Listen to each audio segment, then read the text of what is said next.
sword, history's everlasting icon of power.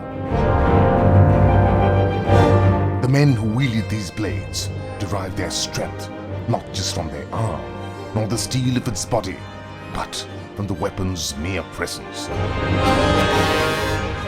For the sword's commanding legacy was forged in the heat of battle.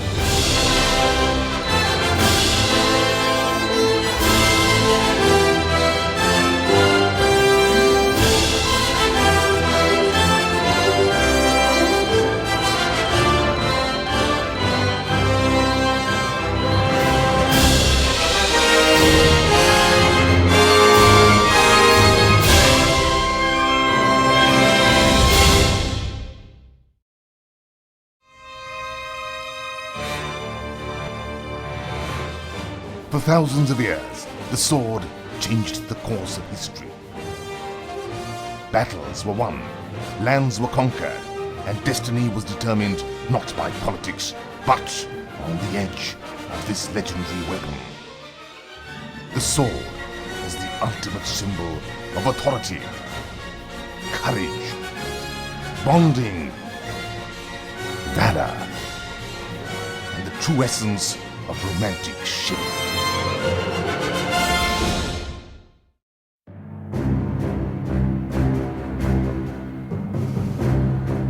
The art of fine sword making is a craft that has nearly vanished over the past 100 years. It is an art that was handed down from father to son, or at other times, from master to apprentice. During the Middle Ages and Renaissance periods, there were many key sword-making capitals throughout the known world. However, today, only a few remain. Though many countries still manufacture swords, only a few can claim to produce a true, battle-worthy piece made of the same tempered steel and forged in the traditional ways of the past. One of the last bastions of the fine art of sword-making can be found in the mysterious and beautiful country of India. Though thought of as a romantic and peaceful country, India's rich past was steeped with many decisive battles, incorporating some of the world's finest advances in warfare. Even till today, many of the ancient war techniques and hand-to-hand combat skills are practiced by the many dedicated students who perform Gatka and the countless other forms of these deadly Indian martial arts. Thousands of years ago, the first swords were made of copper, and then later bronze, which were the most common metals available at that time. However, the inherent softness of these metals made the edge dull very quickly, sending man in search of improvements. However, with the discovery of iron, a new age was born. It was found that with just a small amount of carbon, the properties of steel changed immensely. The result was carbon steel, a perfect combination of workability and function. Our quest for the perfect sword will take us to the fertile valley city of Dehradun, which is nestled at the foothills of the famous Himalayan mountains. It is here, at the facilities of Windlass Steel Crafts, that old-world craftsmanship comes together with modern technology. All the swords which are made by Windlass are forged and not done by the stock removal method. This gives the blade increased flexibility and the ability to finely tune it to perfection. Only the best 1060 to 1095 steel is chosen by the master craftsmen at Windlass for sword making. The last two digits denote the carbon content, which is important in the forging of a blade. The steel is heated on a charcoal fire, which not only maintains the carbon content, but brings the steel to a malleable state. It is then hammered into the basic sword shape, one section at a time, evenly working the entire blade. The final shape of the blade is forged by the mastersmith, who also examines it for evenness. The next step is to take the forged blade and refine it. This is done through a series of grinding belts. A fine skill is required so not to overheat the blade and thus destroying the work of the mastersmith. The blade is now ready for two of the most important steps, the hardening and the tempering. Ideally, the blade should be hard enough to hold a good edge, but not too hard, for that would make the blade brittle. Even the finest steel will perform poorly if the tempering is not correct. Next, the blades are straightened and then put into the hardening furnace. The temperature is brought to between 850 to 900 degrees centigrade, and then the blades are quenched in oil. This quenching creates a reaction, which makes the blade become very hard. Finally, the blades go into the tempering oven, which relieves the stress put on the steel, relaxing the grain structure of the metal. These ovens warm the steel to around 350 to 400 degrees centigrade. The smiths now have a 10 to 15 minute window to re-examine the blade and to do any straightening, correcting any slight warping due to the tempering process.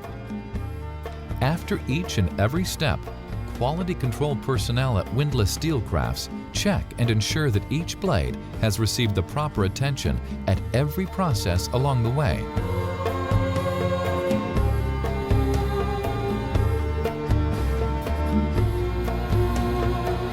We are often asked about the Rockwell hardness of our blades.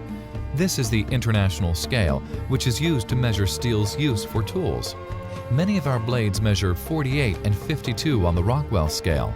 However, flexibility and function are still the most important factors.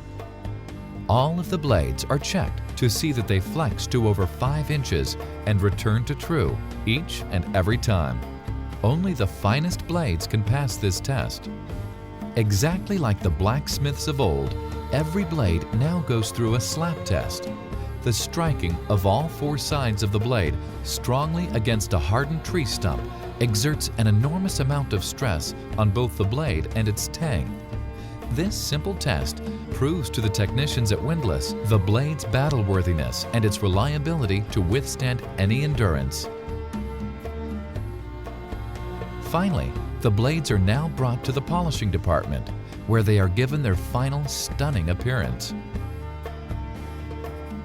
All of the Windlass blades have a full tang. This is the most important part of the blade, since it gives maximum strength to the highest stress area of the sword. Proper care is given not to harden the end of the tangs, so they may be peened or threaded for the final assembly. All of the fittings of the sword, such as the pommel and the crossguard, are all hand cast and cleaned, using both old world and modern methods. Once all the parts are finished, the sword is fully assembled. Each sword is inspected one last time to ensure that the fit and the finish are of the highest quality. Since all of our swords are forged, any of them can be ordered sharpened by our expert bladesmiths.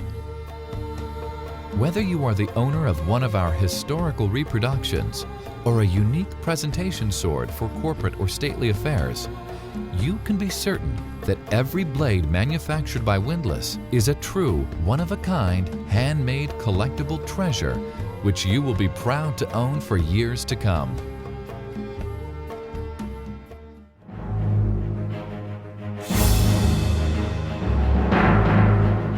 A warrior is only as good as the strength and edge of his blade. All swords were weapons of war and were designed for 2 basic movements, the cut and the thrust. It is a common myth that swords were heavy, cumbersome weapons used only by towering knights. A fine European blade properly sharpened can pass even the most rigid of cutting tests. It is a misconception that only Asian katanas can achieve a deadly and effective cut. Medieval swords were light, agile fighting weapons, capable of delivering dismembering cuts or cleaving deep cavities into a body. Even though most single-handed swords weighed less than 3 pounds, the devastating effect was just as deadly. A good sword is well balanced and feels good in your hand. Though rigid, a sword must possess the ability to be flexible and resilient and snap back to true. This is what is necessary in order for it to perform a seamless cut. A sword was able to cut through a normal wooden shield. The chopping power of a good blade was only limited to the arm that wielded it. A standard half-inch thick shield could eventually be chopped down to splinters. However, during a battle, a warrior would also have to be careful not to get his blade stuck, thus risking the chance of losing his sword. A wooden 2x4 is our target to demonstrate the tremendous chopping ability of the sword. Even this seasoned lumber is no match for a sharpened blade and a good arm. Other than some minor scratches to the blade's surface, the cutting edge remains firm and sharp. This same cutting and chopping was never more effective and deadly, especially when coming directly in contact with an unprotected warrior. The trunk of this small pine tree represents the similar thickness of an adult's femur bone, which is found in the upper thigh region of the leg. With one swift, unyielding slice, the tree is brought down, much like a foot soldier in battle.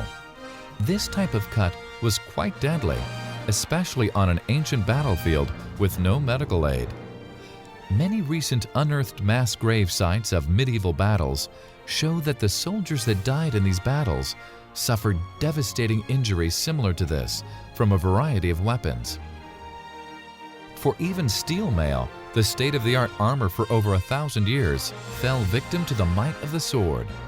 The sharpened blade would not only cut the links of the protective mail, but subsequently also inflict similar injuries to its wearer. Not until the invention of full-plate armor did a warrior stand a better chance of surviving a cutting blow.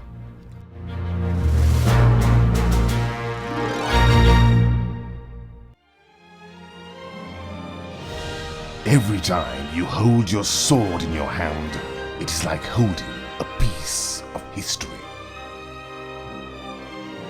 The clash of arms, the glory, the chivalry, the romance will all live again when you grip your sword.